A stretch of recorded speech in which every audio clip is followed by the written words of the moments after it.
Ella pronunció la palabra con una calma que solo tiene quien ha ensayado mucho. Gonzalo, quiero el divorcio. Y yo, que llevaba 184 días esperando exactamente ese momento, no respondí de inmediato. La miré. Dejé que el silencio se instalara entre los dos con todo su peso. 1, 2, 3, 4, 5 segundos completos. Y entonces sonreí. No fue la sonrisa de un hombre derrotado. No fue la sonrisa torpe de alguien que no sabe qué hacer con sus manos ni con su boca.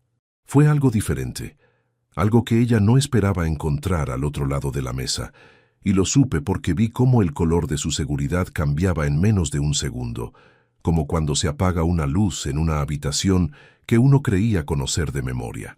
Antes de continuar, suscríbete al canal, activa la campanita porque todos los días tenemos nuevas historias, deja tu like y cuéntanos en los comentarios desde qué ciudad nos estás viendo. Mi nombre es Gonzalo Fuentes Medina. Tengo 53 años y llevo 28 trabajando como inspector de tributos de la Agencia Tributaria Española. 28 años haciendo exactamente lo mismo, leer lo que la gente no quiere que se lea, documentos con fechas que no cuadran, transferencias con justificaciones demasiado limpias para ser del todo ciertas, declaraciones donde todo encaja de manera perfecta y que por ese mismo motivo fallan, porque la realidad no suele encajar de manera perfecta. He aprendido, a lo largo de casi 3 décadas de trabajo, que la deshonestidad no llega con ruido ni con contradicciones obvias. Llega en voz baja, con los papeles en orden y una explicación razonable para cada cosa.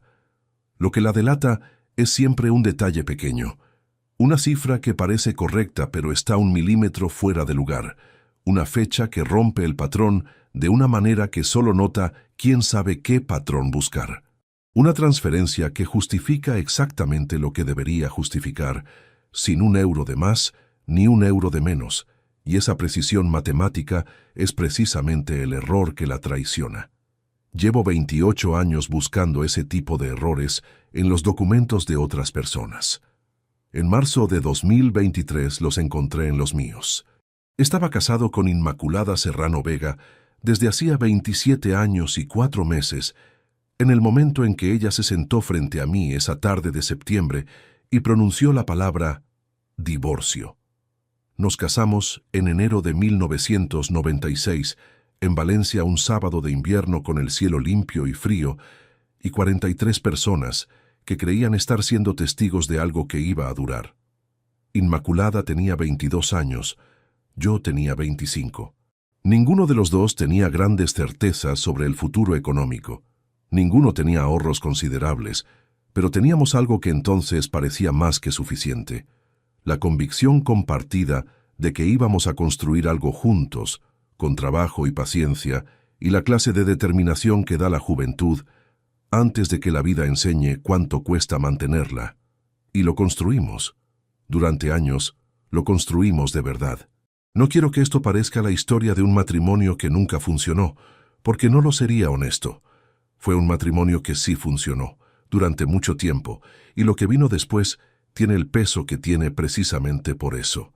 No por lo que se rompió, sino por lo que existió antes. Tenemos una hija, Nuria Fuentes Serrano, 25 años, estudiando un máster en gestión cultural en Barcelona. Piso de alquiler en el Eixample pagado por mí, 640 euros al mes. Matrícula del máster pagada por mí, 380 euros por semestre. Tarjeta de crédito con 400 euros de límite mensual también a mi cargo. 1.200 euros al mes, durante 3 años consecutivos, desde septiembre de 2020. No se los di con condiciones escritas, no hice cuentas en voz alta delante de ella. Los di porque era mi hija y porque había pasado media vida trabajando para que ella no tuviera que mirar el reloj ni la cuenta bancaria mientras construía la suya propia. Ese dato va a importar mucho más adelante, más de lo que parece ahora mismo. Déjame que te hable de una carpeta antes de seguir. ¿Qué es una carpeta azul de anillas, de tapa dura, del tipo que siempre he usado en las inspecciones de campo? Resistente, con separadores numerados del 1 al 12, con bolsillos de plástico en las solapas interiores para documentos sueltos. No tiene nada escrito en el lomo. Solo una etiqueta adhesiva blanca en la portada delantera, pegada en el centro, con mi letra en bolígrafo azul, con la caligrafía apretada y vertical que 28 años de levantar actas de inspección me han dejado como herencia involuntaria. Documentación personal 2023. 5 palabras. Tan anodinas, tan propias de una estantería de repartición, tan perfectamente aburridas, que cualquiera que las hubiera visto entre mis archivadores habría seguido de largo sin dedicarles medio segundo de atención. Inmaculada pasó de largo delante de esa carpeta 184 veces. Estaba guardada en la segunda gaveta del escritorio del despacho que tengo en casa, debajo de un manual de procedimientos de la agencia tributaria que ya nadie consulta en papel y de un bloc de notas sin estrenar. La puse ahí en la primera semana de abril, 3 días después de haberme sentado frente a Rodrigo Palomar Díaz en su despacho del centro de Valencia y haberle extendido sobre la mesa los primeros documentos. Rodrigo tiene 58 años, 30 de ejercicio como abogado patrimonialista, y una manera de escuchar que me dijo antes de que abriera la boca que no iba a necesitar explicarle 2 veces nada. Me miró. Miró los papeles que yo había puesto sobre su mesa. Volvió a mirarme y dijo, «Esto es suficiente para empezar». Esa tarde volví a casa, calenté lo que había dejado preparado Inmaculada, cené con ella, escuché cómo le había ido el día. Como siempre, sin cambiar una sola cosa en el tono ni en el ritmo, sin dejar que nada en mi cara dijera lo que mi cabeza estaba procesando. Eso es lo que más cuesta explicar cuando uno intenta contar estos 6 meses. La normalidad. No la que uno finge con los dientes apretados y el esfuerzo visible en la mandíbula. La normalidad que uno construye de manera deliberada, habituándose a su propio silencio hasta que deja de ser un esfuerzo consciente y se convierte en el estado natural del día. Buenos días. El café de la mañana. La ruta al trabajo con la radio puesta. La cena. Las noticias. Las buenas noches. El beso en la mejilla antes de salir. Todo igual. Todo exactamente igual. Necesito que entiendas quién soy antes de seguir, no para que me juzgues con más o con menos dureza, sino porque lo que voy a contarte solo tiene el peso real que tiene si sabes desde dónde lo cuento.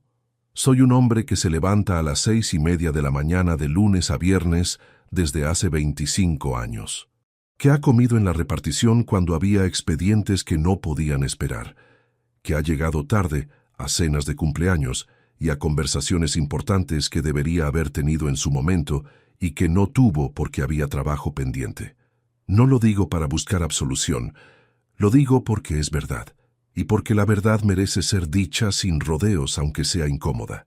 Trabajé mucho durante muchos años, quizá demasiado, y durante esos años cometí el error de suponer que mantener la casa en orden y las facturas al día era una manera suficiente de estar presente.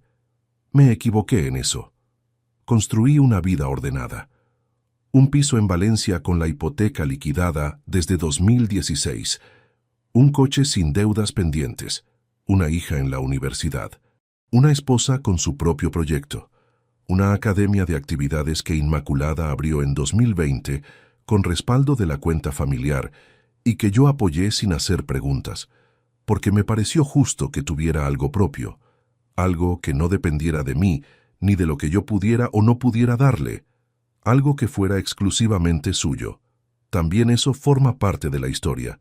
Todo forma parte de la historia.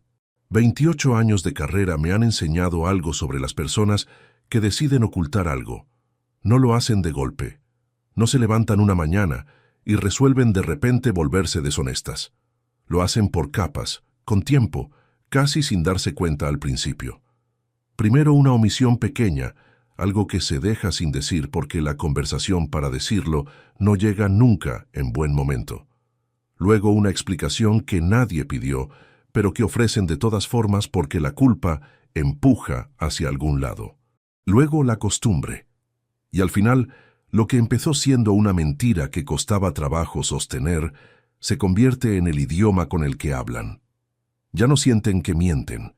Simplemente hablan en ese idioma nuevo con la fluidez natural de quien lo usa todos los días. La tarde del septiembre de 2023, en que ella se sentó a la mesa del comedor y cruzó las manos sobre el mantel que habíamos comprado juntos en un mercadillo de Benimaclet 12 años atrás, yo llevaba exactamente 184 días sin pronunciar una sola palabra de lo que sabía. 184 días de desayunos y cenas y conversaciones sobre la reforma pendiente en la cocina y sobre los planes para Semana Santa que no íbamos a llegar a hacer juntos. 184 días viéndola vivir con la seguridad serena de quien cree que lleva la delantera sin saber que el marcador ya había cambiado. Esa tarde, Inmaculada llegó a la mesa con una voz que había preparado. Era una voz más plana, más deliberada, la voz de alguien que ha repetido mentalmente lo que va a decir suficientes veces como para no titubear. Se sentó, cruzó las manos, me miró directamente y dijo: «Gonzalo, quiero el divorcio». Yo no respondí. Dejé que el silencio ocupara el espacio entre los dos. 1, 2, 3, 4, 5 segundos. Miré el mantel, miré mis manos abiertas sobre él, la miré a ella y sonreí. Porque en ese momento, mientras ella pronunciaba la frase que había preparado con tanto cuidado creyendo que era ella quien abría la puerta, la carpeta azul estaba a 4 metros de distancia, en la segunda gaveta del escritorio, con 12 separadores numerados y 184 días de trabajo silencioso dentro. Hay pocas cosas en este mundo tan definitivas como saber con exactitud lo que alguien esconde y sonreír mientras te lo sigue ocultando. Lo que viene a continuación es la historia de cómo llegué hasta ese momento, de lo que construí durante 27 años y de lo que destruyeron mientras yo miraba hacia otro lado, y de lo que hice cuando decidí que ya era suficiente. Pero antes de llegar hasta ahí, necesito que conozcas el mundo que yo creía tener. Para entender lo que se destruye, hay que conocer primero lo que se construyó. Y lo que nosotros construimos no fue extraordinario, fue precisamente lo contrario. Fue la clase de vida que no sale en ninguna parte porque no tiene nada llamativo que contar. Sin grandes fortunas ni grandes dramas, sin mudanzas a otros países, ni decisiones que cambien el curso de nada de manera visible. Una vida de trabajo sostenido y facturas pagadas y fines de semana con un ritmo propio, que uno aprende a querer sin darse cuenta de que lo está queriendo. La ruta al trabajo tardaba 23 minutos en coche desde el piso del barrio de Ruzafa hasta la delegación de la agencia tributaria. 23 minutos que conocía de memoria. La rotonda de la Avenida del Puerto, el semáforo largo de la calle Colón, el aparcamiento subterráneo con la barrera que llevaba 3 años chirriando y que nadie terminaba de arreglar. Durante años hice ese trayecto con un casete puesto en el radiocasete del coche, luego con un CD, luego con la radio. Al principio de los 90, cuando empecé a trabajar en la repartición de Valencia como funcionario de nivel técnico, llegaba en autobús y llevaba la cartera de cuero marrón que mi madre me había regalado cuando aprobé las oposiciones. Una cartera rígida de cierre metálico que pesaba demasiado y que en verano se me pegaba al costado de la chaqueta. La guardé durante años, aunque ya no la usaba. Hay objetos que uno no tira porque hacerlo parece borrar algo que costó mucho ganar. Los primeros años en la repartición coincidieron con la llegada de los primeros ordenadores. Recuerdo el día exacto.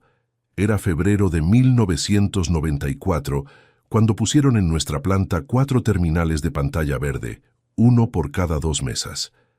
El jefe de área, un hombre calvo y meticuloso llamado don Aurelio, nos convocó en la sala de reuniones para explicarnos cómo iban a funcionar.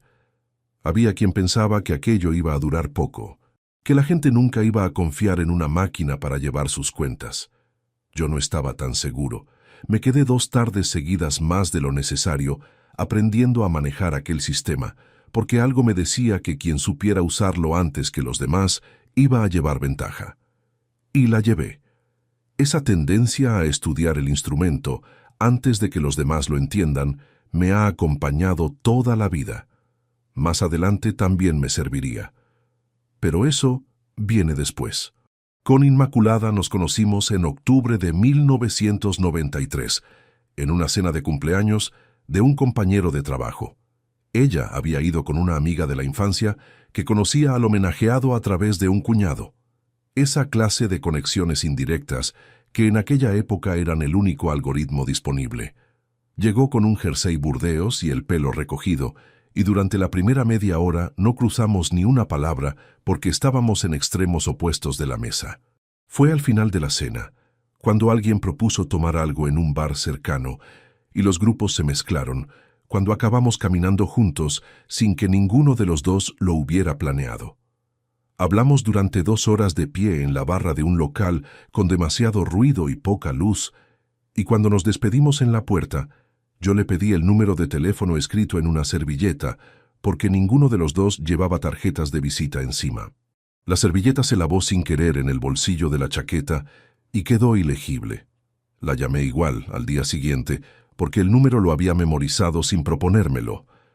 Hubo una época, en los primeros años de matrimonio, en que la vida tenía una textura muy concreta que ahora me cuesta reconstruir sin que algo se apriete un poco en el pecho. El olor a café que se quedaba impregnado en la cocina hasta media mañana. Las noches de domingo con la cena puesta en la mesa baja del salón y el televisor encendido aunque ninguno de los dos estuviera prestándole demasiada atención.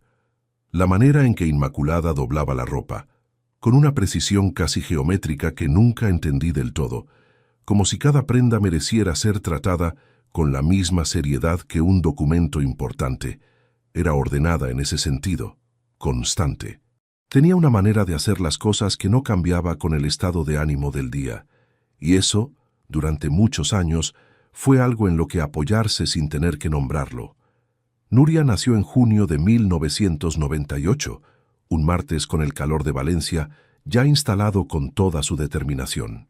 Fue un embarazo sin complicaciones y un parto que duró menos de lo previsto, y recuerdo que cuando la enfermera me la puso en brazos por primera vez en la sala, a las 3 de la madrugada, lo primero que pensé fue que pesaba menos de lo que imaginaba y que tenía una expresión de absoluta seriedad que no había esperado encontrar en algo tan pequeño.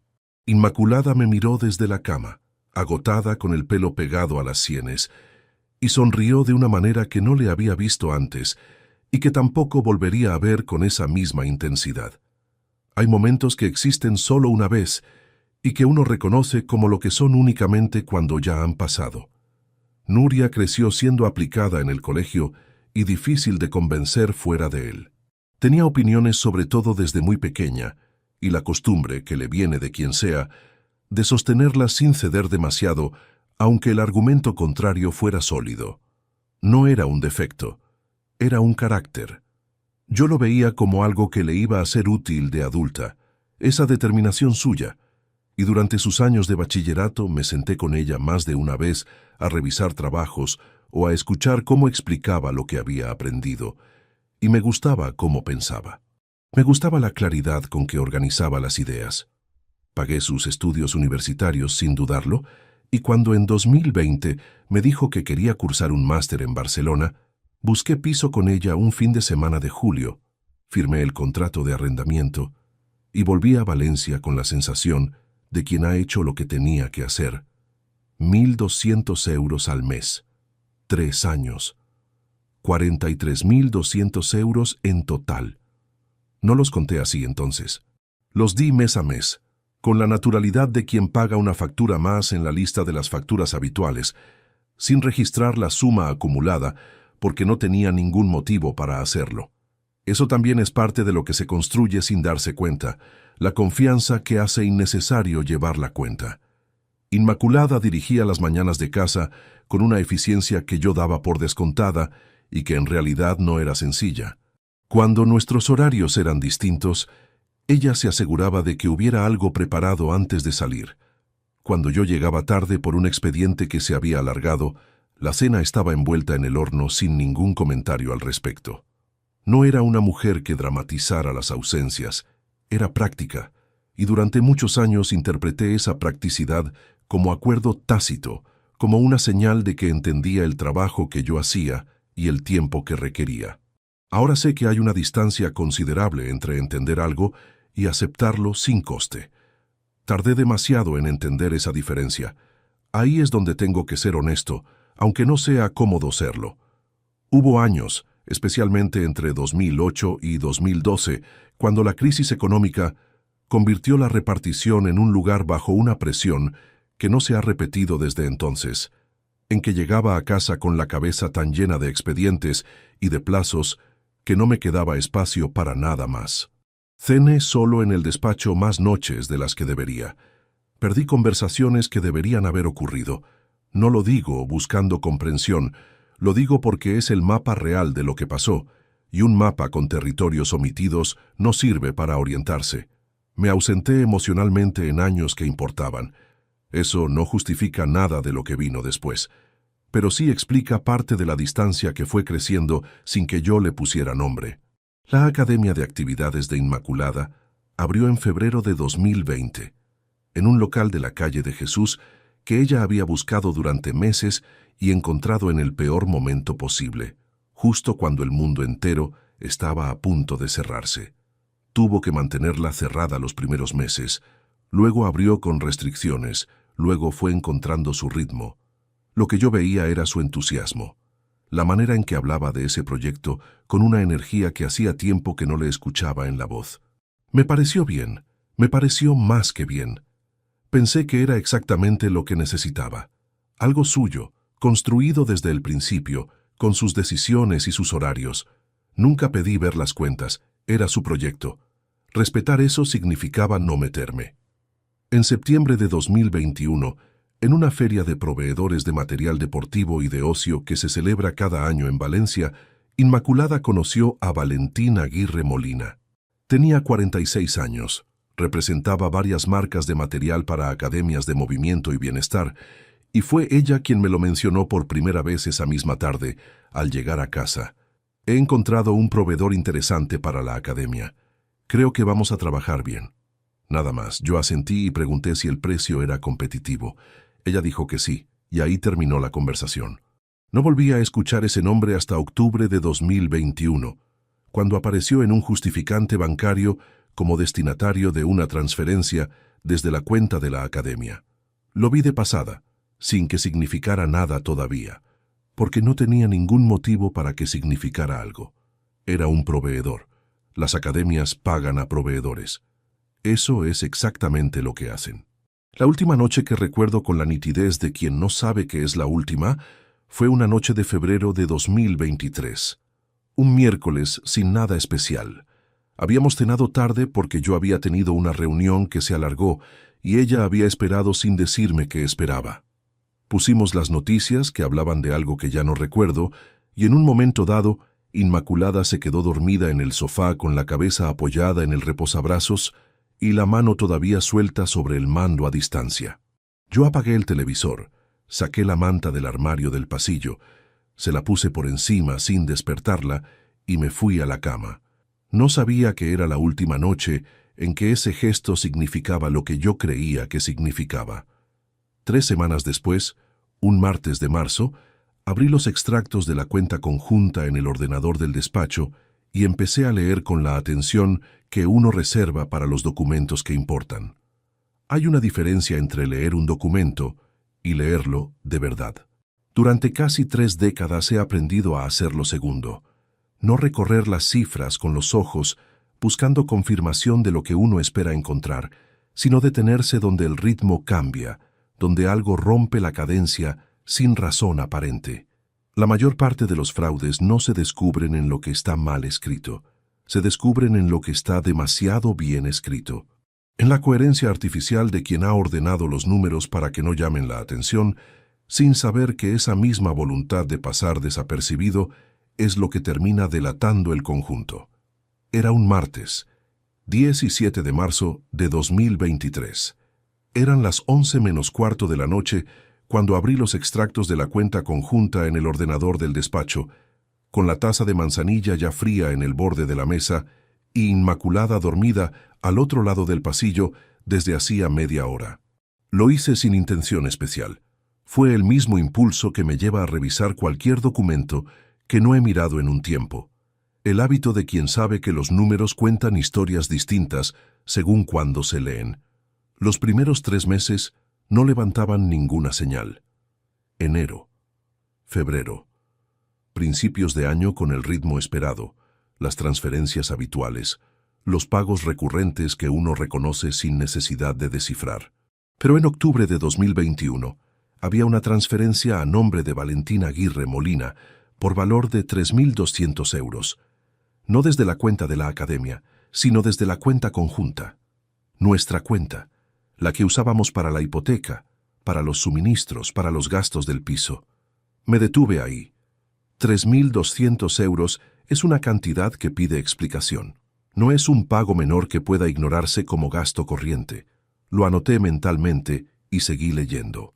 Diciembre de 2021. 2 transferencias en días distintos. Una de 2.700 euros y otra de 1.800. Ambas con el mismo concepto escrito en el campo de referencia. Material proveedores. Febrero de 2022. 4.100 euros en una sola transferencia. El mismo destinatario. El mismo concepto exacto, copiado con esa uniformidad que no es descuido, sino costumbre. Cerré el archivo. Lo volví a abrir. Revisé cada mes desde octubre de 2021 hasta diciembre de 2022. 14 meses. 17 transferencias desde la cuenta conjunta al mismo nombre. El total, sumado en el margen de una hoja de papel que cogí del bloc que tenía en el cajón, ascendía a 38.400 euros. 38.400 euros pagados desde nuestra cuenta, no desde la de la academia, en 14 meses, con el mismo concepto genérico repetido 17 veces. Permanecí sentado frente a la pantalla durante varios minutos sin hacer nada. No sentí rabia todavía. Lo que sentí fue algo más parecido a la quietud fría de quien reconoce un patrón que no debería estar ahí. Como cuando en una declaración de rendimientos aparece una deducción perfectamente redactada, que no tiene respaldo documental. El problema no es que algo esté equivocado. El problema es que todo está demasiado correcto. Al día siguiente, en el desayuno, esperé a que Inmaculada terminara de poner las tazas en la mesa antes de hablar. No cambié el tono. No añadí ninguna pausa deliberada antes de la pregunta. Lo hice con la naturalidad de quien saca un tema porque acaba de recordarlo, no porque lleve la noche dándole vueltas. Oye, vi en los extractos unas transferencias a ese proveedor tuyo, el de material. Aguirre, creo. Suman bastante en el último año. ¿Todo bien por ahí? Inmaculada no levantó la vista del café. Siguió moviéndolo con la cucharilla, un giro, otro más, sin ninguna prisa aparente. Luego dijo: sí, tuvimos que adelantar pedidos en otoño porque los plazos de entrega se habían disparado. Ya te comenté algo. No me había comentado nada, pero no lo dije. Y salió de la cuenta conjunta porque la de la academia no tenía saldo suficiente. Tenía un descubierto puntual. Luego lo repuse. Una pausa breve. ¿Pasa algo? No. Era solo por entenderlo. Ella asintió. Cogió la taza. Se giró hacia la encimera para enjuagarla. La conversación terminó sin cerrarse, que es la manera en que terminan las conversaciones que esconden algo. Esa mañana, de camino a la delegación, conduje en silencio con la radio apagada. Estuve repasando mentalmente lo que acababa de ocurrir, no tanto lo que ella había dicho, sino cómo lo había dicho. No hubo incomodidad visible, no hubo titubeo en la voz ni cambio en la postura. Solo esa cucharilla girando en el café con una calma que, vista desde fuera, habría parecido perfectamente ordinaria. Sin embargo, en ningún momento de toda la conversación me miró a los ojos. Eso no prueba nada. Hay personas que no miran cuando hablan. Hay días en que uno está distraído y cualquier pregunta se responde a medias. Lo sé. Lo he visto en interrogatorios de contribuyentes que no tenían nada que esconder y aún así se ponían rígidos en cuanto aparecía alguien de la agencia. La ausencia de contacto visual no es evidencia, no en sí misma, pero tampoco es irrelevante cuando se combina con lo demás. Esa tarde, al llegar a casa, hice algo que no había hecho antes. Revisé los extractos de la cuenta de la academia. Inmaculada la gestionaba a través de una aplicación en el móvil, pero la cuenta bancaria estaba vinculada a una entidad en la que yo también tenía acceso como cotitular, algo que habíamos formalizado cuando la abrimos por si alguna vez ella necesitaba ayuda con una gestión urgente. Nunca lo había usado. Esa tarde lo usé. Los movimientos de la cuenta de la academia contaban una historia diferente a la que yo esperaba. Los ingresos eran estables, acordes con el tipo de negocio. Cuotas de clientes, pagos puntuales de grupos, alguna subvención menor. Pero los gastos presentaban una irregularidad que no encajaba con el tamaño del local ni con la plantilla que Inmaculada me había descrito. Pagos a proveedores de material por importes que superaban con creces lo razonable para una academia de esas dimensiones. Y entre esos pagos, el mismo nombre de siempre, Valentín Aguirre Molina, aparecía de manera recurrente con una frecuencia que ya no podía explicarse solo por la compra de material deportivo. No lo sumé esa noche. No tenía aún todos los extractos necesarios para hacerlo bien, y no quería cifras aproximadas. Las cifras aproximadas son útiles para sospechar. Para actuar, hacen falta cifras exactas. Lo que sí hice fue algo pequeño, pero que en ese momento sentí como definitivo. Abrí el cajón del escritorio, saqué el bloc que había cogido el día anterior, arranqué la hoja con las sumas que había anotado a mano y la guardé en el interior de la tapa trasera del bloc, doblada en 4. Luego cogí un bolígrafo y en la primera página en blanco que quedaba escribí una sola línea. Cuenta conjunta. OCT 2021. DIC 2022. Revisar origen y destino real. No era una investigación todavía. Era el comienzo de una atención que a partir de ese momento ya no iba a poder apagarse. Los días siguientes los viví con una capa nueva encima de todo. No de sospecha desbocada, sino de observación silenciosa y constante, la misma con que uno recorre un local durante una inspección de campo antes de pedir un solo documento, mirando qué está donde se espera que esté y qué no. Inmaculada seguía con su rutina sin alterar nada visible. La academia, los clientes, las llamadas, las noches en casa. Yo respondía, preguntaba, escuchaba, pero ahora escuchaba diferente. Buscaba el patrón, la cadencia de los días para ver dónde se rompía. Y se rompió un jueves, 24 de marzo. Llegué a casa antes de lo habitual porque una reunión se canceló a última hora. Eran las 5:42 de la tarde. La academia cerraba a las 8 en días de diario y Inmaculada solía llegar sobre las 9:45. Tenía tiempo de sobra para dejar el maletín, cambiarme de ropa y empezar a preparar la cena sin ningún apuro. Entré por la puerta, dejé las llaves en el cuenco de cerámica que hay en el recibidor y al pasar por delante de la mesa del teléfono fijo, vi algo que no debería haber llamado mi atención y que sin embargo la llamó con una precisión que me detuvo en seco. Era una nota. Un papel doblado por la mitad, de los que Inmaculada usaba a veces para apuntar cosas de la compra o recados para mí, cuando salía antes de que yo me despertara. Letra suya, bolígrafo negro, 4 palabras. Reunión tarde, no cenes. ¿La reunión de quién? ¿A qué hora? ¿Dónde? No decía nada más, y lo que me llamó la atención no fue el contenido, sino el hecho de que estuviera escrita en papel, en el recibidor, en lugar de enviada por mensaje al móvil como era su costumbre desde hacía años. Dejamos esas notas en papel en una época en que los teléfonos no enviaban mensajes. Llevábamos una década sin escribirlas. La doblé de nuevo y la dejé exactamente donde estaba, en el mismo ángulo, con la misma orientación. Preparé la cena. La cené solo a las 8. Inmaculada llegó a las 9:20 con el bolso en el hombro y una explicación que nadie le había pedido. Lo siento, se alargó más de lo previsto.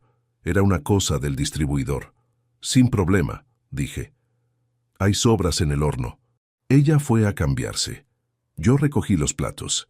La velada siguió su curso habitual. Pero guardé esa nota en el cajón, encima de la hoja doblada con las sumas.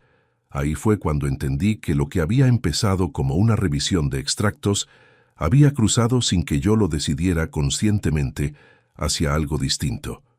Todavía no sabía qué era exactamente lo que estaba buscando. Solo sabía que había algo que encontrar y que esa certeza, una vez instalada, no tenía marcha atrás posible. Hay un momento preciso en que la atención se convierte en vigilancia. No elegí ese momento. Simplemente lo reconocí cuando ya había pasado. Y en algún lugar de todo aquello, el nombre de Valentín Aguirre Molina seguía apareciendo en los estados de cuenta con una regularidad que ningún proveedor de material deportivo tiene motivo para mantener. El sábado 1 de abril, Inmaculada salió a media mañana. Dijo que iba al mercado del Cabanyal, que luego pasaría por casa de su amiga Dolores, a devolverle un libro que llevaba semanas guardado, que no tardaba más de 2 horas. Lo dijo con esa soltura de los planes cotidianos que no necesitan ser justificados porque forman parte del tejido normal de un fin de semana. Cogió el bolso, cerró la puerta, y yo me quedé en el piso con el silencio de una mañana sin obligaciones por delante. Estuve un rato en el despacho revisando documentación pendiente de trabajo. Luego fui a la cocina a preparar algo de almuerzo. Fue al cruzar el salón de vuelta hacia el despacho, con el vaso de agua en la mano, cuando lo vi. El tablet estaba sobre el cojín derecho del sofá, con la pantalla encendida. Inmaculada lo había olvidado. No era raro, lo olvidaba con cierta frecuencia cuando salía con prisa o con la cabeza en otro sitio. Normalmente no me detenía. Era su dispositivo con sus cosas, y respetar ese espacio había sido parte de la manera en que funcionábamos. Me acerqué con la intención de apagarlo para que no se descargara la batería. Y entonces vi el nombre. No el mensaje, solo el nombre, en la barra de notificaciones visible en la parte superior de la pantalla. Valentín. Una notificación de una aplicación de mensajería que no era la habitual. Una de las que la gente usa cuando quiere que los mensajes desaparezcan solos después de un tiempo. Vi el nombre y me detuve. Tardé varios segundos en mover la mano. Aquí es donde el tiempo hace algo extraño. Puedo reconstruir ese momento, con una precisión que me sorprende incluso ahora, porque todo lo que ocurrió en los siguientes 2 o 3 minutos lo tengo grabado con una nitidez desproporcionada respecto al resto del día. Como si el cerebro hubiera decidido, sin consultarme, que eso merecía ser archivado en alta resolución. Toqué la pantalla. La notificación se expandió. Vi la fecha primero, 3 de octubre de 2021. Luego el texto. Luego lo volví a leer porque no lo había entendido del todo la primera vez. No era un mensaje de proveedor. No era una consulta sobre pedidos ni sobre plazos de entrega. Era el mensaje de 2 personas que llevaban semanas construyendo algo que se habían cuidado de mantener alejado de cualquier superficie que yo pudiera tocar. Me senté. No tomé la decisión de sentarme. Simplemente las rodillas cedieron un poco y el sofá estaba ahí. El vaso de agua seguía en mi mano. Lo miré. Tenía los nudillos blancos de apretarlo. Lo deposité en la mesita de centro con una lentitud excesiva, como si moverme demasiado rápido pudiera romper algo que ya estaba roto. Lo que la pantalla me mostraba era solo el hilo visible de una conversación que llevaba activa desde octubre de 2021. 18 meses de mensajes que yo no había visto porque no tenía motivo para buscarlos, en una aplicación que no usaba con nadie más, instalada en un dispositivo que yo nunca tocaba. El primer mensaje del hilo era ella escribiéndole a él. Era directa, sin rodeos.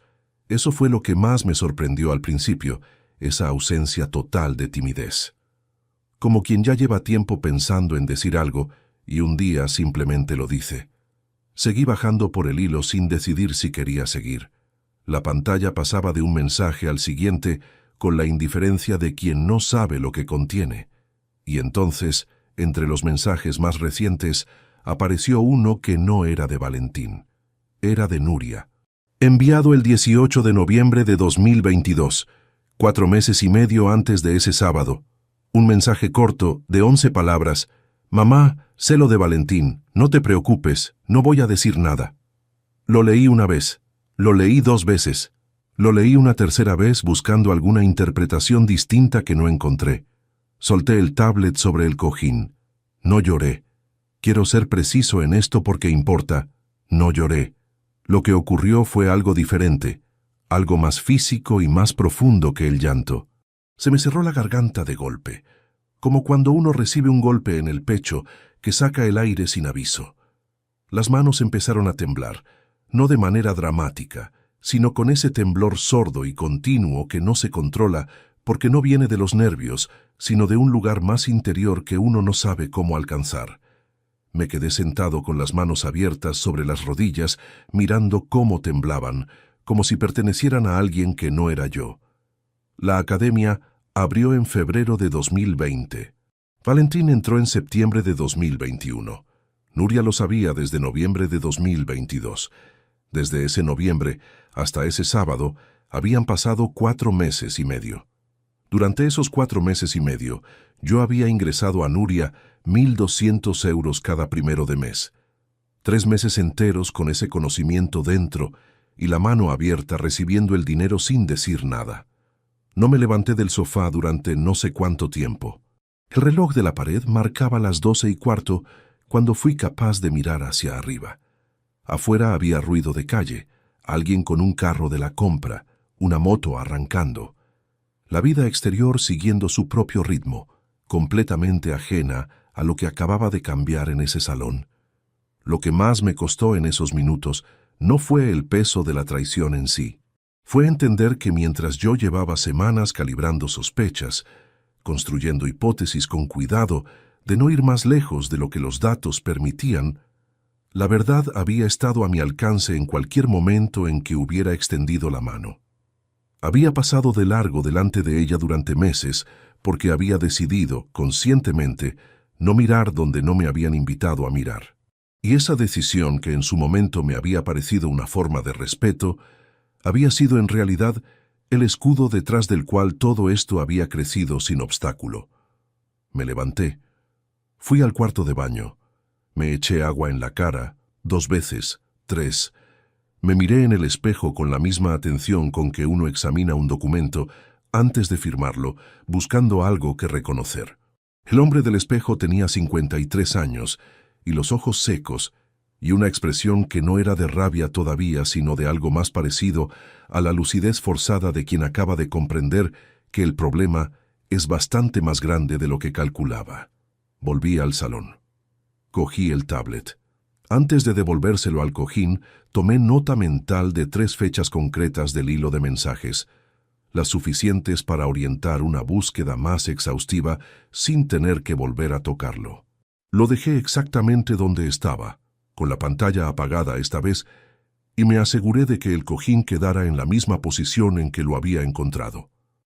Aquí tomé la primera decisión real de todo lo que vino después, y la tomé con más frialdad de la que esperaba ser capaz en ese momento. No iba a decir nada, no por miedo, no porque me faltara valor para la confrontación. Lo que me frenó fue algo mucho más concreto. Lo que acababa de ver era solo la superficie de algo cuya profundidad todavía no podía medir. Tenía mensajes, tenía fechas, tenía la certeza de que llevaba 18 meses viviendo en una casa donde la mentira era el idioma cotidiano de al menos 2 personas. Pero no tenía el alcance económico completo, no tenía documentación, no tenía la imagen entera de lo que había sido movido, desviado, reorientado sin mi conocimiento. Y sin eso, una confrontación en caliente no era justicia, era solo ruido, y el ruido le da al otro tiempo para ordenar lo que uno todavía no ha terminado de descubrir. Conocía ese mecanismo. Lo había visto funcionar en más de una inspección. El contribuyente que recibe el aviso antes de tiempo reorganiza los activos, traslada lo que puede, adelanta lo que sirve como cobertura. El que llega por sorpresa, con todo documentado, con la imagen completa desplegada sobre la mesa, ese no encuentra nada que reorganizar porque ya está todo ahí. Iba a necesitar tiempo, iba a necesitar precisión, y sobre todo, iba a necesitar que nada en mi cara, en mi tono ni en mi manera de estar en esa casa, durante las próximas semanas, le diera a nadie el menor indicio de que el suelo bajo sus pies ya había cambiado. Inmaculada llegó a las 2:10 con una bolsa del mercado en cada mano y el libro de Dolores debajo del brazo.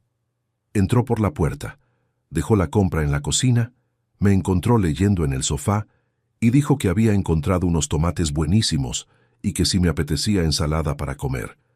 Sí, dije. Perfecto. Ella empezó a preparar la ensalada.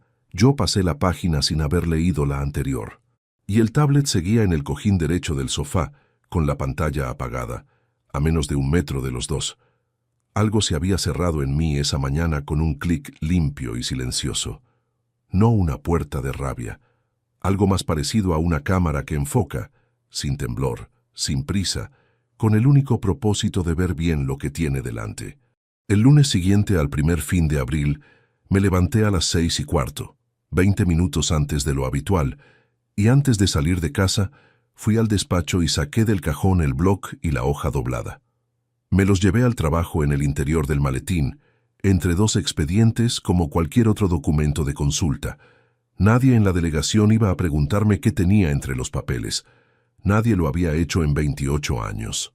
Lo que hice esa semana no fue una investigación en el sentido dramático que la palabra sugiere.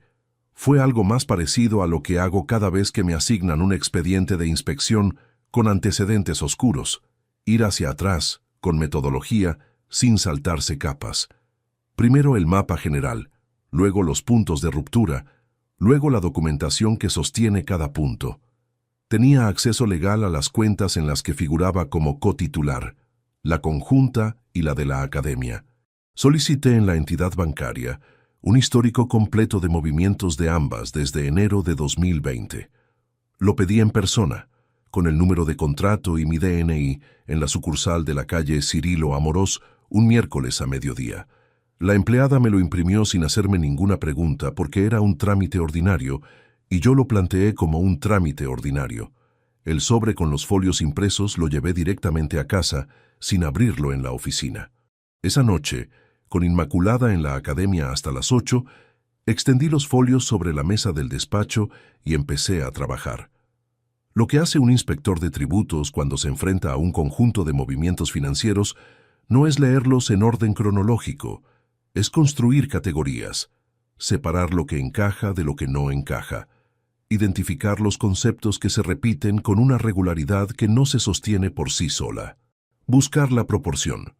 Si los ingresos de un negocio de ese tamaño en ese sector son estos, los gastos operativos no pueden superar este porcentaje sin que haya una justificación concreta que lo respalde. Trabajé durante 2 horas y 40 minutos. Cuando terminé tenía 6 columnas escritas a mano en 4 folios, con fechas, importes y referencias. Y tenía una cifra final que releí 3 veces, antes de escribirla debajo de las 6 columnas, con un círculo alrededor. 93.200 euros. No desde la cuenta conjunta solamente, desde las 2. Desde la cuenta conjunta habían salido los 38.400 que ya conocía. Desde la cuenta de la academia habían salido 54.800 euros adicionales en el mismo periodo, canalizados a través de pagos a proveedores con facturas de importes inflados que no correspondían a ningún suministro real verificable. 18 meses. Octubre de 2021 hasta marzo de 2023. 93.200 euros en total. Por extenso, 93.200 euros. Me quedé mirando ese número durante un tiempo que no supe calcular. Luego guardé los folios en la carpeta azul. Separador número 1. Al día siguiente busqué a Rodrigo Palomar Díaz. No fue una búsqueda larga. Rodrigo y yo nos habíamos cruzado hace años en una inspección complicada donde él representaba a uno de los contribuyentes. Un caso de sucesión patrimonial con varios inmuebles en disputa. Lo que me quedó de él fue su manera de trabajar. Precisa, sin gestos innecesarios, con una costumbre de separar lo jurídicamente demostrable de lo que era solo argumento que yo reconocí como familiar, porque es exactamente la misma costumbre que uno desarrolla en este oficio después de suficientes años. Tenía su tarjeta en el archivador de la mesa del despacho desde hacía 4 años, sin haber tenido nunca motivo para usarla. Ese jueves la usé. Quedamos en su despacho del centro, en la calle de las Barcas a las 6 de la tarde. Llegué puntual con la carpeta bajo el brazo. Rodrigo Palomar tiene 58 años, 30 de ejercicio en derecho patrimonial y de familia, y la complexión compacta de quien ha pasado décadas sentado frente a documentos sin que eso haya convertido su carácter en algo blando. Cuando entré me ofreció asiento, agua y luego se quedó callado. Eso me bastó. Los abogados que hablan antes de escuchar suelen cobrar por lo que dicen en lugar de por lo que entienden. Le expuse los hechos en orden, sin adornos, sin carga emocional. Le entregué los folios. Los leyó despacio, pasando de uno a otro con la atención de quien sabe qué busca. Cuando llegó al último levantó la vista y dijo: ¿Tiene acceso cotitular documentado a ambas cuentas? Sí. ¿Las transferencias tienen el mismo beneficiario en las dos? En la mayor parte, asintió. Volvió a los folios. Estuvo en silencio aproximadamente 1 minuto. Luego dijo: Lo que tiene aquí, correctamente documentado y vinculando los pagos a facturas falsas o infladas, puede encuadrarse en el artículo 248 del Código Penal. Estafa. En el contexto conyugal hay limitaciones procesales, pero el importe supera con creces el umbral que puede excepcionar la exención familiar. Si hay tercero beneficiado con participación activa, el caso se amplía a él. Lo hay. Bien. Cerró la carpeta y me la devolvió. Necesito que me traiga las facturas originales si puede obtenerlas, o al menos los justificantes de pago, y necesito que no confronte a nadie hasta que le diga yo que puede hacerlo. Le dije que no tenía ninguna intención de hacerlo. Rodrigo lleva 30 años en este oficio porque en algún momento decidió que prefería entender cómo funciona el dinero cuando la gente quiere ocultarlo antes que dedicarse a otra cosa. No me lo dijo con esas palabras. Me lo transmitió con la manera en que leyó mis folios, con la clase de preguntas que hizo y con las que no hizo. Tiene un hijo estudiando medicina en Madrid y una costumbre de llegar al despacho antes de las 8 de la mañana que le viene de cuando empezó solo, sin estructura de bufete, y que no ha cambiado aunque ahora tenga 4 colaboradores. Me lo contó mientras me acompañaba a la salida, en el ascensor, con la naturalidad de quien sabe que la confianza profesional también se construye con esos detalles pequeños que no tienen nada que ver con los expedientes. Salí a la calle con la carpeta bajo el brazo y la certeza de tener a la persona correcta al otro lado. Lo que vino después fue una revisión sistemática de todo lo que creía recordar, pero visto desde el otro lado del conocimiento. Hay una diferencia radical entre recordar y rever. Recordar es pasivo, rever es elegir un evento del pasado y mirarlo con la información que entonces no se tenía, como quien ilumina un cuarto que siempre estuvo ahí, pero al que nunca se entró con luz suficiente. Reviví 5 momentos con esa nueva luz. El primero, una tarde de enero de 2022, en que Inmaculada llegó a casa con una bolsa de una tienda de ropa y cuando le pregunté con naturalidad qué había comprado, respondió que era una cosa para la academia, uniformes de instructoras. En aquel momento lo archivé sin pensar. Revisando los estados de la cuenta de la academia en ese mes, no había ningún cargo que correspondiera a esa compra. El pago había salido de nuestra cuenta conjunta, bajo el concepto genérico de material. El segundo, un fin de semana de marzo de 2022, en que Inmaculada se marchó a pasar 2 días en Madrid, supuestamente para visitar a su hermana Encarna. Llamé a Encarna al tercer día para saludarla sin ningún motivo especial. Encarna estuvo hablando conmigo 12 minutos sobre su jardín y sobre los nietos sin mencionar en ningún momento que Inmaculada hubiera estado allí.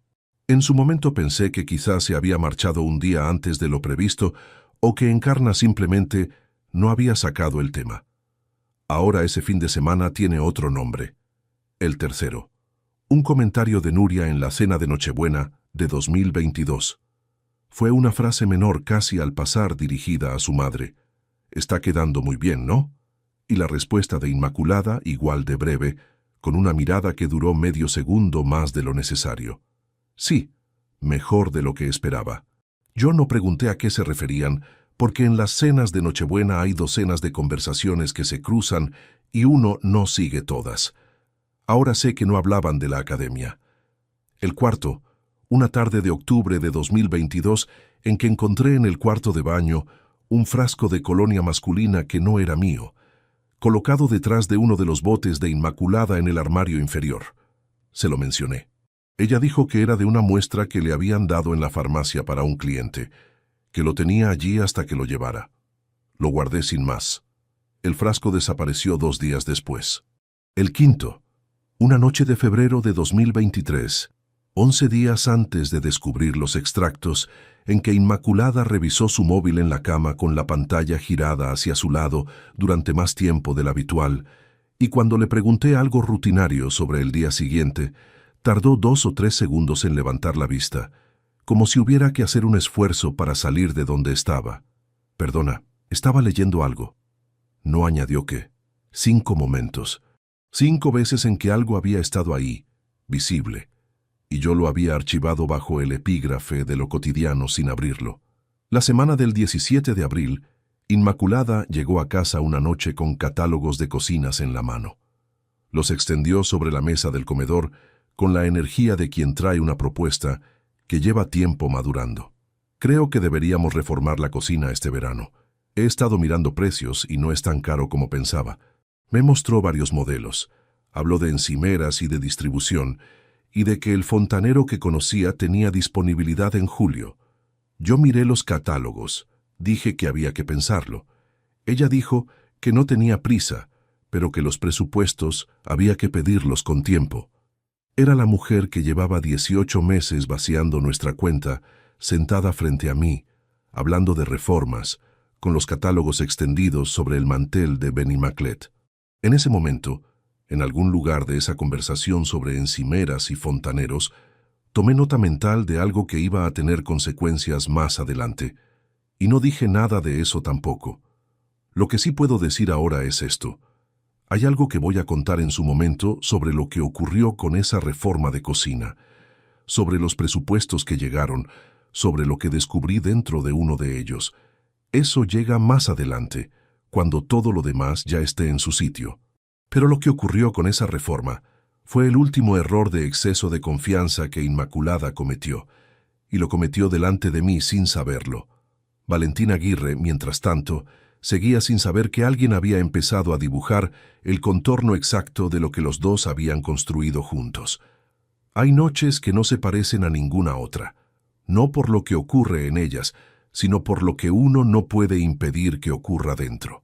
Fue una de esas noches a mediados de mayo, cuando me desperté a las 3:20 sin causa aparente, y me quedé tumbado en la oscuridad con los ojos abiertos y la certeza de que no volvería a dormirme en un buen rato. Inmaculada dormía a mi lado con esa respiración lenta y regular que tiene quien no carga con nada. La escuché durante varios minutos. Luego me levanté sin encender la luz, fui a la cocina, me serví un vaso de agua y me lo bebí de pie apoyado en la encimera. No fue una noche de rabia. Eso ya lo había procesado de otras maneras, en el trabajo, en los kilómetros de la ruta de vuelta a casa cuando ponía la música alta y dejaba que el ruido ocupara el espacio que el silencio no podía sostener. Lo que aquella noche trajo consigo fue algo distinto, la duda, no sobre lo que iba a hacer, sino sobre el precio que iba a tener que pagar por hacerlo y si estaba dispuesto a pagarlo entero. Porque hay algo que nadie le dice a uno cuando empieza este tipo de proceso, que la frialdad con que uno toma las decisiones correctas no anestesia el resto, que se puede ser metódico y estar destrozado al mismo tiempo, que esas dos cosas no se cancelan entre sí, sino que coexisten, y que a veces esa coexistencia es más agotadora que cualquiera de las dos por separado. Me quedé en la cocina hasta las 4. Pensé en varias cosas que preferiría no haber pensado. Pensé, por ejemplo, en una tarde de noviembre de 1997. Llevábamos casi 2 años casados. Habíamos tenido una discusión, no recuerdo sobre qué, algo menor que en ese momento no lo pareció. Inmaculada terminó llorando, no con el llanto de quien quiere conseguir algo, sino con el de quien ya no sabe qué más hacer, y me dijo algo que guardé sin abrirlo durante demasiado tiempo, que se sentía invisible, que había días en que llegaba a casa y tenía la impresión de que yo la atravesaba con la vista sin verla de verdad. No lo dijo con crueldad, lo dijo con el cansancio específico de quien ha estado esperando el momento adecuado para decirlo y ha llegado a la conclusión de que ese momento no va a llegar solo. Yo no supe responder. No porque no tuviera respuesta, sino porque el trabajo que había tenido esa semana me había dejado sin el tipo de presencia que esa conversación requería. Le dije que lo entendía. No creo que fuera del todo cierto. Me fui a la cama antes que ella y al día siguiente volví al trabajo como si la conversación hubiera ocurrido en otro idioma. No lo olvidé. Lo guardé donde uno guarda las cosas que no sabe cómo procesar, en algún lugar interior al que no se entra a menudo y que con los años acumula más de lo que debería. Y esa noche de mayo, apoyado en la encimera con el vaso vacío en la mano, esa tarde de noviembre volvió con una claridad que no había tenido en años. No lo cuento para justificarla. Lo cuento porque la memoria no tiene la decencia de ser selectiva cuando uno más la necesita, y porque sería deshonesto construir este relato sin reconocer que la distancia que ella sintió en aquellos años no era imaginada, era real, y que una parte de lo que vino después tiene raíz en algo que yo contribuí a dejar sin atender. Eso no convierte la traición en algo comprensible, pero sí la convierte en algo humano, y esa distinción importa, aunque duela más que la versión simple. Volví a la cama. No dormí hasta las 5:30. A la semana siguiente llamé a Rodrigo para una segunda reunión. Esta vez no llevé carpeta.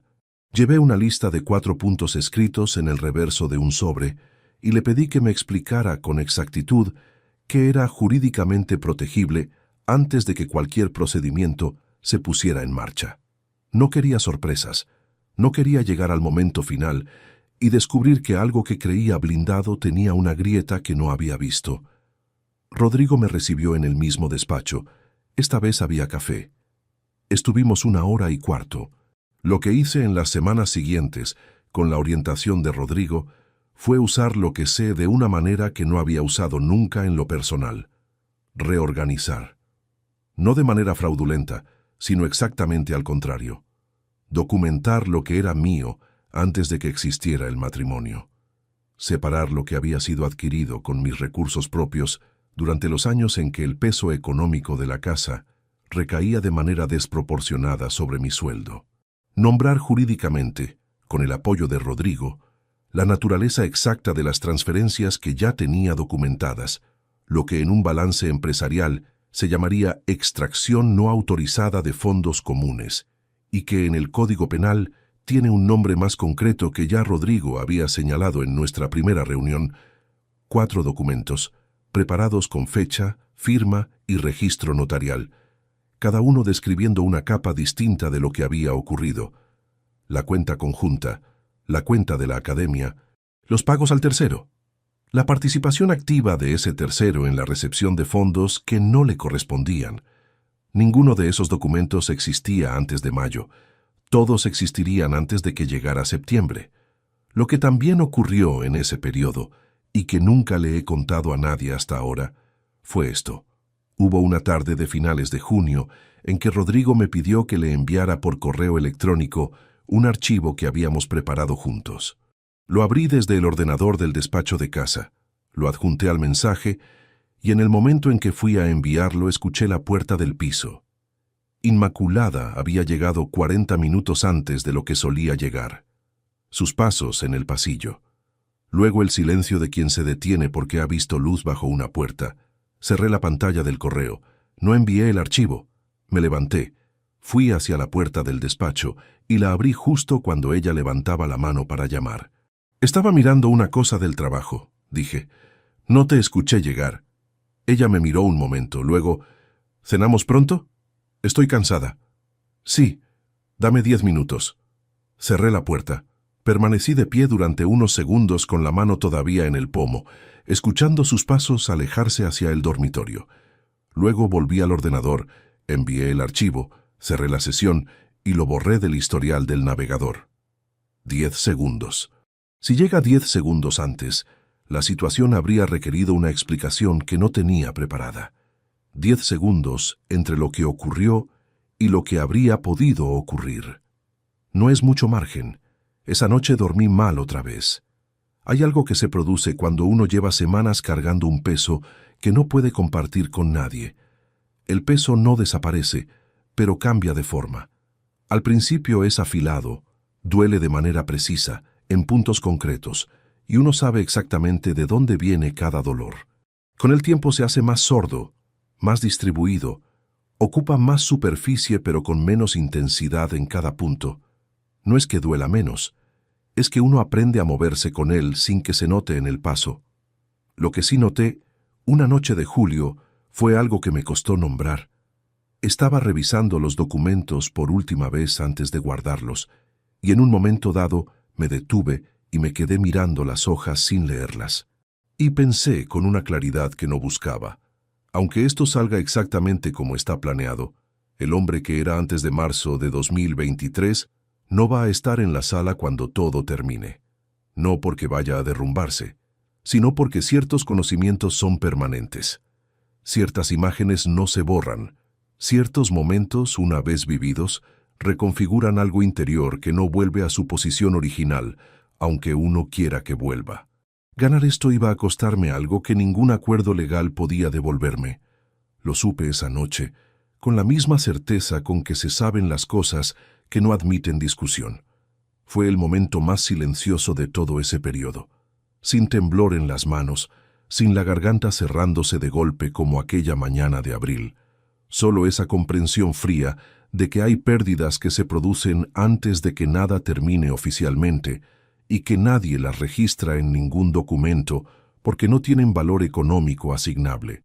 Son las pérdidas que no aparecen en ningún separador de ninguna carpeta, pero existen y pesan a su manera propia. No lo expresé en voz alta, no lo escribí en ningún lado. Lo sostuve durante unos minutos en el silencio de ese despacho. Lo reconocí como lo que era y luego lo guardé en el mismo lugar interior donde había guardado aquella tarde de noviembre de 97, en ese espacio que uno aprende a administrar cuando no tiene otro sitio donde poner lo que no cabe en ninguna conversación posible. Y aún así, al día siguiente, guardé los documentos en la carpeta, la cerré y seguí. No por rabia, eso ya lo había dejado atrás. Lo que quedaba era algo más firme que la rabia y más duradero. La convicción de que dejar pasar lo que había ocurrido, actuar como si no hubiera ocurrido, habría sido una forma de traicionarme a mí mismo que no me habría perdonado. Hay cosas que se sostienen por el peso de lo que uno no puede mirarse al espejo habiendo ignorado. Eso fue lo que me sostuvo los últimos 2 meses. La carpeta azul tenía ya, a finales de julio, 47 páginas dentro. Y Rodrigo me había dicho en nuestra última llamada que antes de que terminara agosto estaría listo para el paso siguiente. Rodrigo llamó un jueves de la última semana de agosto. Eran las 6:30 de la tarde y yo estaba en el aparcamiento de la delegación terminando de recoger el maletín del maletero del coche. Cuando vi su nombre en la pantalla del móvil, apoyé la espalda en la carrocería y dejé que el aparcamiento vacío absorbiera la conversación. «Está listo», dijo, sin preámbulo. «Puedo enseñarle todo el miércoles si puede venir». «Puedo». «Bien, a las 5». Eso fue todo. Colgué. Me quedé apoyado en el coche durante un minuto mirando el nivel de la calle sin ver nada en particular. 30 años de trabajo me han enseñado que los momentos importantes rara vez llegan con música de fondo. Llegan con una llamada de 2 frases en un aparcamiento a las 6:30 de la tarde y uno los reconoce por el peso específico que tienen, por esa densidad distinta que distingue una noticia ordinaria de una que va a dividir el tiempo en antes y después. El miércoles siguiente estuve en el despacho de Rodrigo a las 5:05. Me recibió con los expedientes ya extendidos sobre la mesa, ordenados en 4 bloques con separadores de colores. Lo que había preparado en esos meses era más completo de lo que yo esperaba. Y eso que mis expectativas no eran bajas. 4 bloques. El primero contenía el rastro completo de las transferencias, fechas, importes, cuentas de origen, cuentas de destino y un cruce con los extractos de la entidad bancaria de Valentín Aguirre que Rodrigo había obtenido a través de un procedimiento civil de diligencias preliminares. Ese cruce era la capa 4, la que cambiaba retroactivamente el peso de todo lo anterior. Las transferencias que habían llegado a Valentín Aguirre desde nuestra cuenta conjunta y desde la de la academia no habían ido solo a su cuenta personal. Una parte significativa, 41.600 euros, había sido redirigida desde la cuenta de Valentín a una cuenta de ahorro abierta en 2022 a nombre de Inmaculada Serrano Vega, en una entidad diferente a la que usábamos habitualmente. Una cuenta que yo no sabía que existía. Una cuenta que llevaba 14 meses acumulando fondos que procedían directamente de lo nuestro, con la firma de ella y sin ningún tipo de comunicación al respecto. No era solo la traición personal, era una estructura. Alguien, en algún momento entre 2021 y 2023, había diseñado deliberadamente un circuito. Dinero de la cuenta conjunta hacia Valentín como proveedor, dinero de Valentín hacia una cuenta de ahorro opaca a nombre de ella. Un mecanismo con entrada, tránsito y destino final, con la firma de dos personas en distintos puntos del recorrido. Eso no es descuido, eso es planificación. Me quedé mirando ese bloque durante un tiempo que Rodrigo respetó sin interrumpir. Cuando levanté la vista me dijo: el total acumulado en esa cuenta de ahorro a fecha de hoy es de 41.600 euros. Sumados a los 54.800 de la academia y a los 38.400 de la conjunta, el importe global asciende a 134.200 euros. 134.200 euros, no 93.200, que era lo que yo había calculado. 41.000 más, guardados en un sitio que nadie me había dicho que existía. Lo escribí en el blog que llevaba, por extenso, como siempre. Luego cerré el blog.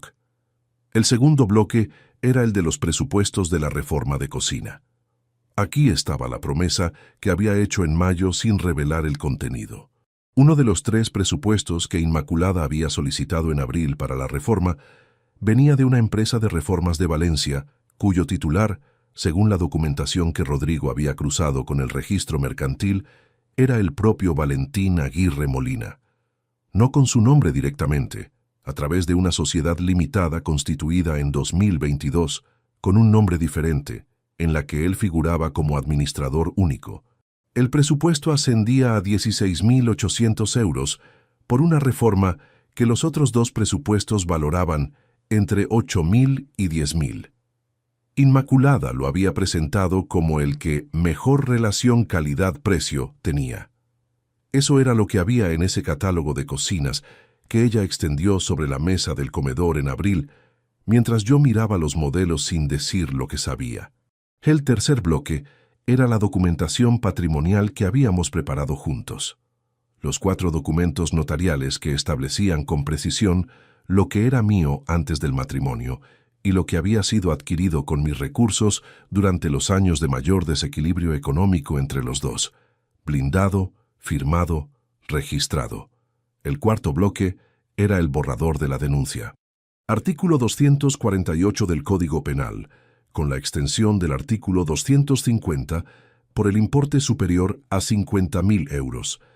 Beneficiario directo identificado.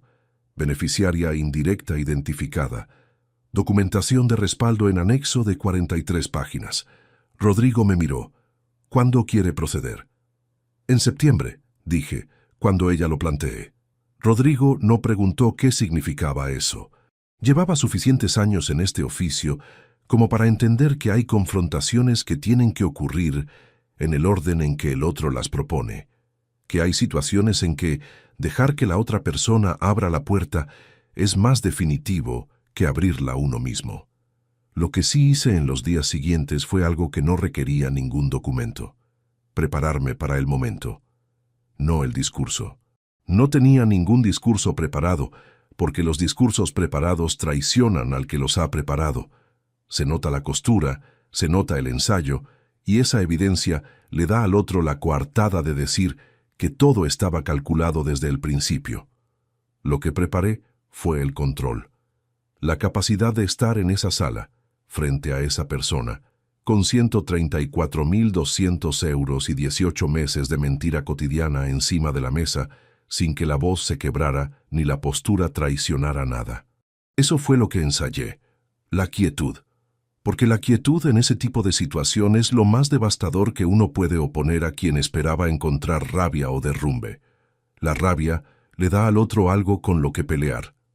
El derrumbe le da la sensación de que ha ganado algo. La quietud no le da nada.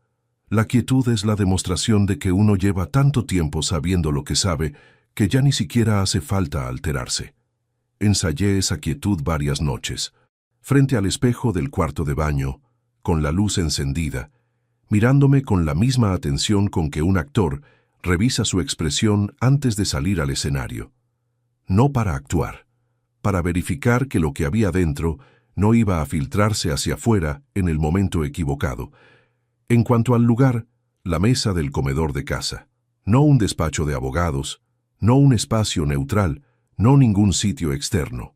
La mesa del comedor con el mantel de Benny Maclet, el mismo lugar donde ella había puesto los catálogos de cocinas en abril, el mismo lugar donde íbamos a cenar ese jueves de septiembre. Elegí ese lugar con un motivo concreto, que fuera ella quien se sintiera fuera de sitio, no yo. En terreno neutral, ambos negocian desde una posición parecida. En la mesa donde uno de los dos ha construido la escena durante meses sin que el otro lo supiera, la distribución del poder es diferente desde el principio. Planeé que no hubiera testigos, no porque lo que iba a ocurrir necesitara ocultarse, sino porque los testigos le habrían dado a ella la posibilidad de dirigirse a alguien que no fuera yo. Rodrigo ya tenía la denuncia redactada. Los documentos notariales estaban protocolizados. Lo que iba a ocurrir en esa mesa no requería árbitros, requería exactamente el silencio necesario para que las palabras tuvieran el peso que merecían. El jueves de la primera semana de septiembre de 2023, cené en casa como cualquier otro jueves. Puse la mesa, calenté lo que había, serví los platos. Me senté. Inmaculada llegó a las 9:45 con el bolso en el hombro y esa manera suya de entrar que no había cambiado en 27 años. Se sentó. Cenamos. Hablamos de algo que no recuerdo. Y cuando terminamos, cuando los platos estaban recogidos y el silencio de después de cenar se había instalado con normalidad, ella cruzó las manos sobre el mantel y dijo lo que había preparado. Gonzalo, quiero el divorcio. Creo que los dos sabemos que esto ya no funciona. La miré. 1, 2, 3, 4, 5 segundos y sonreí. Luego me levanté, fui al despacho y volví con la carpeta azul bajo el brazo. La dejé sobre la mesa, sin abrirla todavía. Observé su cara mientras procesaba lo que estaba viendo. La carpeta, la etiqueta escrita con mi letra, la expresión de alguien que acaba de entender que la puerta que creyó abrir estaba ya abierta desde el otro lado. Cuando quieras empezamos, dije. Lo que ella no sabía en ese momento era que adentro de esa carpeta había 134.200 euros documentados, 43 páginas de anexos, 4 documentos notariales y una denuncia redactada con su nombre, el nombre de Valentín Aguirre Molina, y los artículos del Código Penal que los dos habían decidido ignorar durante 18 meses. Lo que venía a continuación iba a durar menos de lo que ella calculaba y costar más de lo que cualquiera de los dos podía haber anticipado por completo. La abrí despacio, no con dramatismo, sin pausa calculada para el efecto. La abrí como se abre cualquier expediente de trabajo, con las dos manos planas sobre la tapa, los pulgares en el borde inferior, un movimiento limpio hacia arriba. El separador número 1 quedó visible. Fecha, importe, cuenta de origen. Fecha, importe, cuenta de destino. 17 líneas escritas con la misma letra vertical y apretada que llevo 3 décadas usando en los márgenes de los documentos que importan. Inmaculada no dijo nada. Miraba la carpeta con una expresión que no era la que yo había imaginado durante 6 meses. No había rabia todavía. Había algo más parecido al reconocimiento de quien ve confirmada una posibilidad que había considerado sin llegar a creerla del todo. Como si una parte de ella hubiera sabido siempre que este momento existía en algún lugar del futuro y hubiera dedicado 18 meses a no mirar en esa dirección. Empecé a hablar. No en voz alta. No con la cadencia de quien lleva el texto preparado. Lo hice con la misma calma con que uno expone los hallazgos de una inspección a un contribuyente que sabe que los hallazgos son sólidos, sin subir el tono, sin señalar con el dedo, dejando que los datos hagan el trabajo que los datos hacen mejor que cualquier discurso. Le expliqué el separador 1, las 38.400 euros de la cuenta conjunta. Le expliqué el separador 2, los 54.800 de la academia. Le expliqué el separador 3, los 41.600 de la cuenta de ahorro que yo no sabía que existía, abierta en 2022 con los fondos que Valentín Aguirre había recibido primero y redirigido después. Y le expliqué el separador 4, la empresa de reformas con nombre distinto, pero administrador único conocido, y los 16.800 euros de presupuesto por una reforma que el mercado valoraba en menos de la mitad. Le dije la cifra total. 134.200 euros. Por extenso. Sin pausa. El primer arco fue la negación.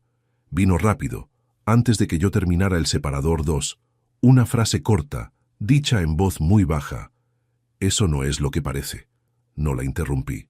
Dejé que la frase se quedara suspendida sobre la mesa, sin respuesta, que es la manera más eficaz de demostrar que no merece respuesta. El segundo arco fue la rabia. No la rabia de voz alta que uno imagina en estas situaciones. La rabia contenida de quien ha crecido en una generación que no grita en las conversaciones importantes. La mandíbula apretada, los brazos cruzados, la mirada desviada hacia la ventana durante varios segundos. No tienes derecho a haber estado revisando mis cuentas.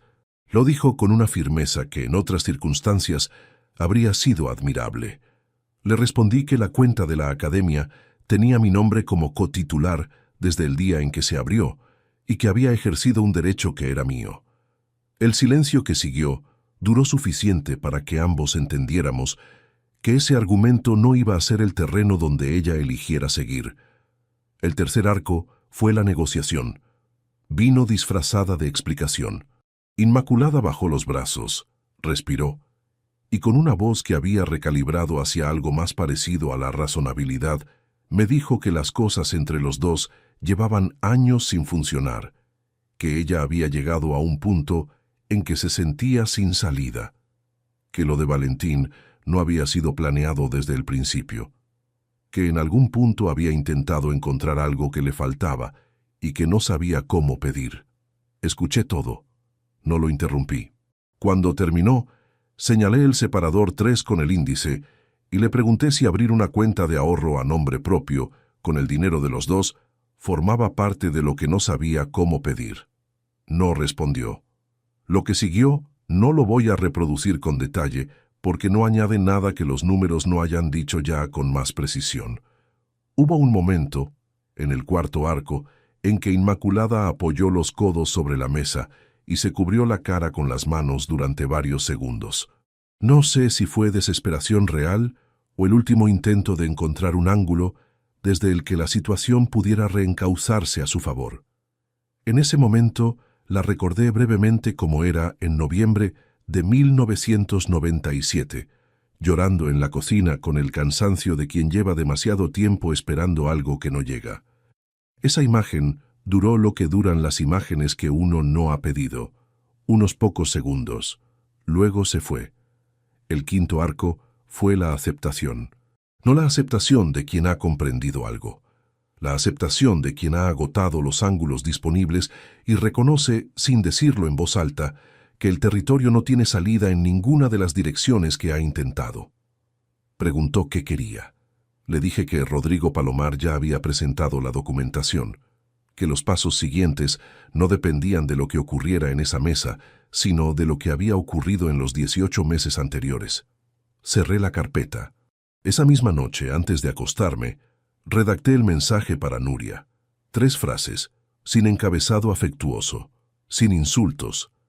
El piso, el máster y la tarjeta se cancelan a partir del 1 del mes que viene. La decisión es definitiva y no está sujeta a revisión. Si en algún momento necesitas hablar de esto, sabes dónde encontrarme. Lo envié a las 11:15. No esperé respuesta. Me fui a la cama. Nuria respondió al día siguiente con un mensaje largo que leí una vez y guardé sin contestar. Había justificaciones. Había la palabra imposible usada 2 veces en referencia a la posición en que se había encontrado, y había al final, enterrada bajo todo lo demás, una frase corta que me detuvo más que el resto. No quería hacerte daño. La reconocí como lo que era. No una disculpa, pero sí un fragmento de algo real que había sobrevivido bajo todo lo que había elegido hacer. No respondí. El reconocimiento de su parte no cambiaba lo que había decidido. Pero lo guardé. Porque esas cosas también merecen ser guardadas, aunque no cambien nada. Durante las semanas siguientes gestioné con Rodrigo lo que había que gestionar. El proceso avanzó con la solidez de los procesos que tienen documentación completa, sin sorpresas, sin giros que nadie hubiera podido anticipar, con la lentitud propia de los procedimientos judiciales, pero también con su inevitabilidad específica. Valentín Aguirre fue notificado formalmente. La cuenta de ahorro fue intervenida cautelarmente. Los bienes adquiridos durante el matrimonio, con recursos identificables como míos, quedaron protegidos por los documentos notariales que habíamos preparado entre abril y julio. Inmaculada salió del piso en octubre. Se llevó lo que era suyo. No hubo escenas. No hubo conversaciones de cierre que ninguno de los dos necesitara tener. Hubo una mañana de jueves en que el piso amaneció con la mitad de las cosas, y yo preparé el café solo, y me lo bebí de pie en la cocina, apoyado en la misma encimera donde había estado aquella noche de mayo a las 3:20, mirando las mismas baldosas sin ver nada en particular. Ahora, varios meses después, hay cosas que puedo decir con la distancia necesaria para decirlas bien. Lo que la batalla me costó no está en los documentos. Está en esa capacidad de confiar sin verificar que uno construye durante décadas y que una vez rota no vuelve a funcionar exactamente igual. No de manera dramática, de manera práctica. Uno empieza a leer los contratos con más atención, a notar los detalles que antes pasaban desapercibidos, a hacer preguntas que antes no habría considerado necesarias. No es cinismo. Es el ajuste permanente de alguien que ha aprendido una cosa que prefería no saber. Lo que no esperaba ganar fue esto: la certeza de que soy capaz de sostener algo muy pesado durante mucho tiempo sin que se me caiga. Eso no lo sabía de mí con esa precisión antes de marzo de 2023. Ahora lo sé. Y esa clase de conocimiento sobre uno mismo, aunque llegue por un camino que nadie elegiría, no se devuelve. Si hay algo que quiero que quede de todo esto, no es la historia de un hombre que se vengó. Es la historia de un hombre que decidió no dejar que lo que le hicieron definiera lo que él era capaz de hacer. Hay una diferencia entre los dos, y esa diferencia es lo único que importa cuando uno se queda a solas con lo que ha ocurrido y tiene que decidir qué hacer con ello. A Nuria le diré, cuando llegue el momento en que esa conversación sea posible, que las consecuencias no fueron castigo, que fueron la única manera honesta de enseñarle que las elecciones tienen peso, que el peso no desaparece porque nadie lo nombre en voz alta, y que el respeto que no se sostiene en los momentos difíciles no es respeto, es comodidad. Espero que lo entienda. No sé si lo entenderá pronto, pero estoy dispuesto a esperar. Esa carpeta azul de anillas, con la tapa dura y los separadores del 1 al 12 y la etiqueta blanca escrita con mi letra, lleva toda la vida conmigo en distintas versiones. La he usado para auditorías de pequeñas empresas familiares y para expedientes de inspección que tardaron años en resolverse. La he llevado en el maletín en invierno y en verano, en trenes y en coches y en despachos de provincias con calefacción insuficiente. Siempre ha servido para lo mismo, para guardar lo que la gente prefería que no se encontrara. Esta vez guardé algo diferente. No los papeles de otra persona, los míos. Los que documentaban lo que había ocurrido en mi propia casa durante 18 meses, mientras yo ponía la mesa y calentaba la cena y preguntaba cómo había ido el día. La cerré esa noche de septiembre, después de que Inmaculada se fuera al dormitorio. La dejé sobre la mesa un momento antes de recogerla, Miré la etiqueta. Documentación personal 2023. 5 palabras que ella había visto durante 184 días sin saber lo que contenían. Luego la guardé en el cajón por última vez. Ya había hecho todo lo que tenía que hacer. Hay documentos que uno prepara para resolver un problema. Y hay documentos que, sin proponérselo, terminan siendo el registro más preciso de quién era uno en el momento en que más le costó serlo. Esta carpeta es las dos cosas. Y por eso, aunque el proceso termine y los expedientes se archiven y la vida siga con el ritmo propio que la vida siempre retoma, esta carpeta no la voy a tirar. Es el documento más importante que he instruido en 28 años. Y fue el único que preparé para mí. Si te gustó esta historia, dale like al video, suscríbete al canal y comparte tus impresiones en los comentarios. Para escuchar la próxima historia, haz clic en la caja de la izquierda. Gracias por vernos.